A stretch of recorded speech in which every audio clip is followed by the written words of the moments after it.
ഇന്ന് ഞാൻ ദുബായിലാണ്. ദുബായ് എന്ന് പറയുമ്പോൾ ഒരുപാട് വർഷങ്ങൾക്ക് മുമ്പ് നമ്മുടെ മലയാളികൾ, പ്രവാസി മലയാളികൾ ഒരുപാട് സ്വപ്നങ്ങളുമായി ഇവിടെ എത്തിച്ചേർന്നു.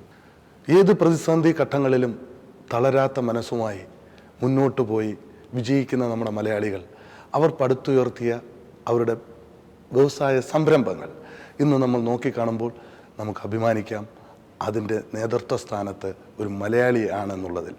ഇന്ന് ഞാൻ നിൽക്കുന്നത് ഗ്രൗണ്ട് എഞ്ചിനീയറിംഗ് ഇൻഡസ്ട്രിയിൽ നമ്പർ 1 UAE മാത്രമല്ല ഇന്ത്യക്കകത്തും ബിസിനസ് ചെയ്യുന്ന ഒരു മലയാളിയാണ്. ഒട്ടനവധി പ്രോജക്റ്റുകൾ അദ്ദേഹം ഇവിടെ ചെയ്തിട്ടുണ്ട്. നമുക്ക് എല്ലാവർക്കും അറിയാവുന്ന ലോകത്തെ ഏറ്റവും ഉയരം കൂടിയ കെട്ടിടമായ ബുർജ് ഖലീഫ, അതിൻ്റെ പൈലിംഗ് ചെയ്തത് നമ്മുടെ ഒരു മലയാളിയാണ്. എമിറേറ്റ്സ് ടവർ, അതുപോലെ ഒട്ടനവധി പ്രോജക്റ്റുകൾക്ക് നേതൃത്വം കൊടുത്ത വി പ്രൗഡ് ഓഫ് മലയാളി എന്ന് നമുക്ക് പറയാം. അതിൽ നമുക്ക് മലയാളികൾ ആണെന്നുള്ളതിൽ നമുക്ക് അഭിമാനിക്കാം. ഇന്ന് ഞാൻ അദ്ദേഹത്തെ വളരെ അഭിമാനപൂർവ്വം ഈ പ്രോഗ്രാമിലേക്ക് സ്വാഗതം ചെയ്യുന്നു.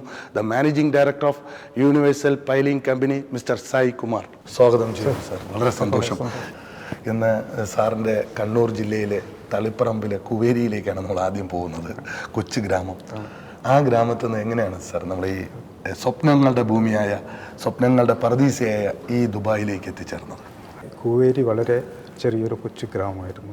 അന്ന് എൻ്റെയൊക്കെ ചെറുപ്പകാലത്തിൽ വർഷത്തിലൊരിക്കൽ മാത്രമേ ഒരു ജീപ്പോ അല്ലെങ്കിൽ ഒരു മോട്ടോർ വാഹനം ആ വഴിക്ക് വരുള്ളൂ. ഗതാഗതമൊക്കെ കൂട്ടുവഴിയും കാര്യങ്ങളൊക്കെ ആയിട്ടൊരു കൊച്ചു ഗ്രാമം.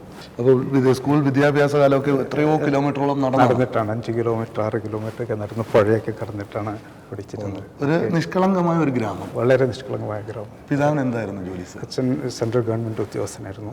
അപ്പോൾ I lost him when I was 15.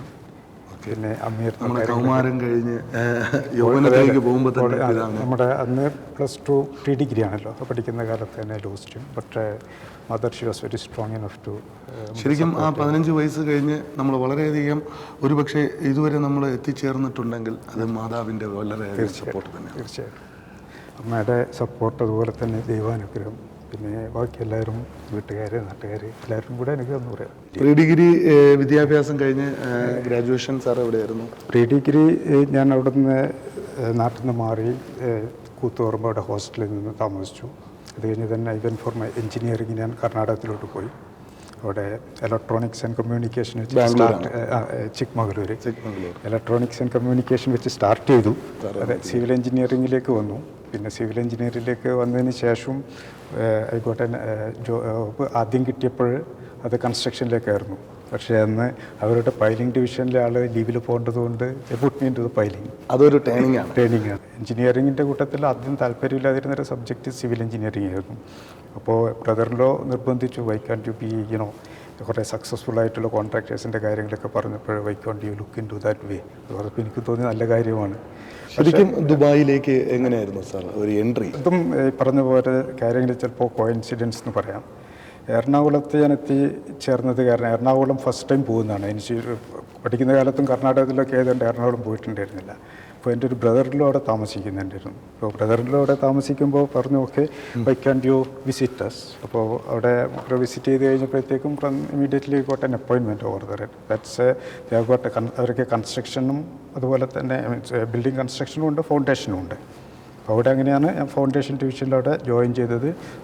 900 രൂപ സ്റ്റൈപ്പൻഡ്. ആദ്യത്തെ ശമ്പളം 900 രൂപ സ്റ്റൈപ്പൻഡ്. ആദ്യമായി 900 രൂപ കൈകൊണ്ട് വാങ്ങുമ്പോൾ അതൊരു സ്റ്റൈഫൻഡ് ആണെങ്കിൽ പോലും സാറിൻ്റെ മനസ്സിൽ എന്ത് തോന്നിയിരുന്നു?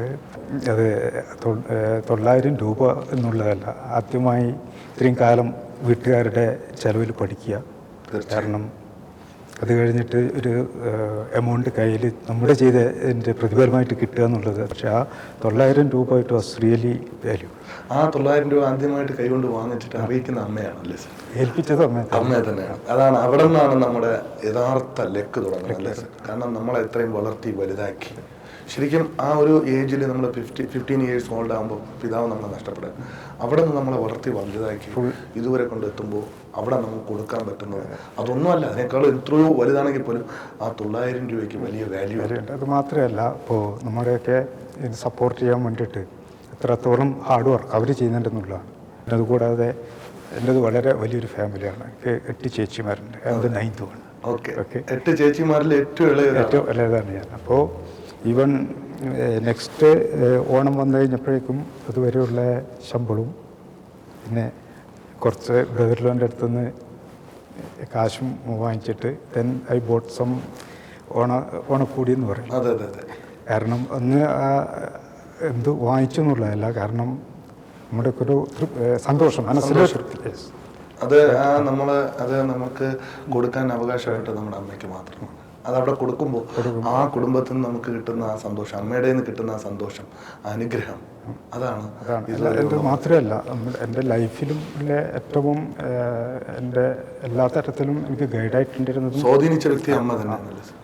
നമ്മൾ ദുബായിലേക്ക് വരുന്ന ആ സാഹചര്യത്തിൽ നിന്നാണ് നമ്മൾ ദുബായിലേക്ക്. അതെ, വീട്ടിപ്പോൾ അത് കഴിഞ്ഞ് എറണാകുളത്തെത്തി കഴിഞ്ഞപ്പോഴേക്കും ദെൻ 2 വർഷം കംപ്ലീറ്റ് ചെയ്ത് കഴിഞ്ഞപ്പോഴേക്കും എൻ്റെ ഒരു ബ്രദർ ലോ ആൻഡ് സിസ്റ്റർ അബുദാബിയിലുണ്ടായിരുന്നു.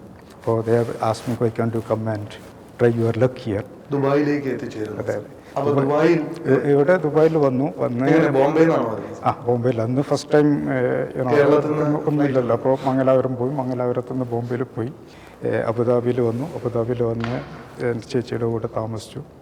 അപ്പോൾ വന്നിട്ട് തന്നെ ഒരാഴ്ചക്കുള്ളിൽ തന്നെ യൂഷ്വൽ പ്രൊസീജിയർ പ്രകാരം ബ്രദറിലോ 1-2 കമ്പനികളിലൊക്കെ പരിചയപ്പെടുത്തി തന്നു. അന്ന് ബ്രദറിലോ ഇവിടെ സിവിൽ ഏവിയേഷനിൽ വർക്ക് ചെയ്യായിരുന്നു. അപ്പോൾ അവർ പറഞ്ഞ സ്ഥലങ്ങളിൽ അപ്ലൈ ചെയ്തു, 3 സ്ഥലത്ത് അപ്ലൈ ചെയ്തു. അവർ 3 പേരും ജോലിക്ക് വിളിച്ചു, ഇൻ്റർവ്യൂവിന് വിളിച്ചു. അപ്പോൾ ഞാൻ ഓരോ സ്ഥലത്ത് പോയി അവിടെ 2 ദിവസം വർക്ക് ചെയ്തു. 2ാമത്തെ സ്ഥലത്തൊന്ന് നോക്കി അതെങ്ങനെയുണ്ടെന്ന് നോക്കി.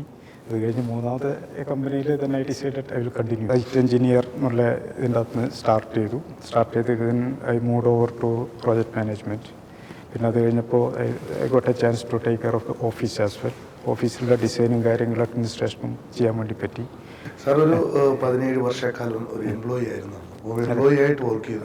ഒരു സിൻസിയർ എംപ്ലോയി എന്ന് പറയാം, ഒരു sincere hard work employee, sincere to the core. Okay. അപ്പോൾ അവിടെ നിന്ന് സാർ മനസ്സിലാക്കിയെടുത്ത ഏറ്റവും വലിയ പാഠം എന്താണ്? അതിൽ എന്ന് വെച്ചാൽ ആത്മാർത്ഥതയായിട്ട് ഇത് കാര്യം ചെയ്ത് കഴിഞ്ഞിട്ടുണ്ടെങ്കിലും അതിൻ്റെ റിസൾട്ട് നമ്മൾ ചോദിക്കേണ്ടതില്ല, ഇറ്റ് കംസ്. ഓക്കെ. നമ്മളിപ്പോൾ ഒരു പക്ഷേ സത്യസന്ധമായിട്ട് ആത്മാർത്ഥമായിട്ടൊരു കാര്യം ചെയ്യുകയാണ്. End of the day we need not have to wait for the result.